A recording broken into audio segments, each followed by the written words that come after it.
وہ وقت یاد کرنے کے لائق ہے جب عمران کی بیوی نے کہا کہ اے پروردگار، جو بچہ میرے پیٹ میں ہے میں اس کو تیری نظر کرتی ہوں، اسے دنیا کے کاموں سے آزاد رکھوں گی، تو اسے میری طرف سے قبول فرما، تو سننے والا ہے، جاننے والا ہے۔ پھر جب ان کے ہاں بچہ پیدا ہوا تو کہنے لگیں کہ پروردگار، میرے تو لڑکی ہوئی ہے، جبکہ اللہ خوب جانتا تھا جو ان کے ہاں ولادت ہوئی تھی، اور نہ ہوتا لڑکا مانند اس لڑکی کے۔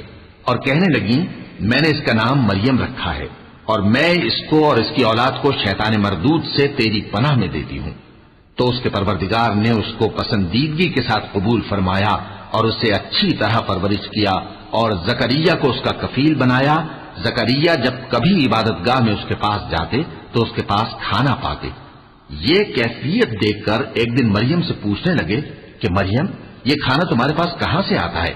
وہ بولی کہ اللہ کے ہاں سے آتا ہے، بے شک اللہ جسے چاہتا ہے